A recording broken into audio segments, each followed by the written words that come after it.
Shabbat Shalom, L'chaim, L'chaim. This week's Torah portion is Vayakhel. It opens with Moshe Rabbeinu gathering together the Jewish people and beginning to build the mishkan. At first glance, it seems very repetitive of what we had 3 weeks ago. But the way the sages explain it is that 3 weeks ago, we had the directions, the blueprint for how to create the mishkan, and now we're doing it in actuality. We're building it.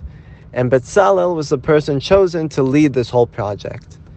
Now I heard this beautiful teaching by Rav Pinson, who brought down a teaching from the Baal Shem Tov. And the Baal Shem Tov explains why is it that Betzalel was chosen specifically to lead this mission.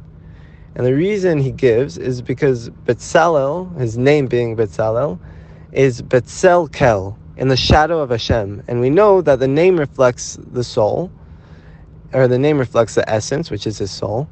And so in Betzalel's soul himself, he had the shadow of HaShem. That's what he connected to. And so the images he was able to create were reflections of HaShem, the shadow of HaShem, what he wanted in this world, the image. And this is something that we can see every day in the things that people talk about. But I think a great example is creative people. Creativity is what the soul is being pulled towards, what it finds interesting and intriguing. And it's put out either through song or through an image, painting, for example. A person will paint what their soul is, drawn towards, what their soul is inspired to paint. And they put it out into this form that all of us can now go and look at and connect to. And we connect to their soul in that way. Same with music. Someone sings about what their soul is being inspired by, and we connect to their soul through this form, this medium. But it can also be, distorted.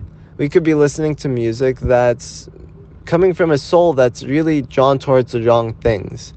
And so too, we connect to the wrong things in that way.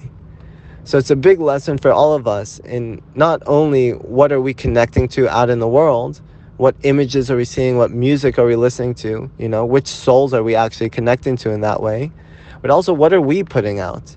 Are we talking about things that are godly, that are going to make people's lives better?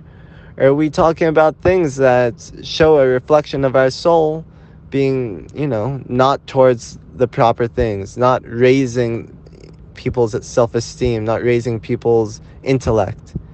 So this idea of Betzalel is something that we can all carry around with us. That in our souls, we want to have a dwelling place for HaShem. And we want to reflect that out into the world. So B'ezrat HaShem, we should all be matzliach in this way. We should merit to reflect out into the world things of value, things of substance. Shabbat Shalom.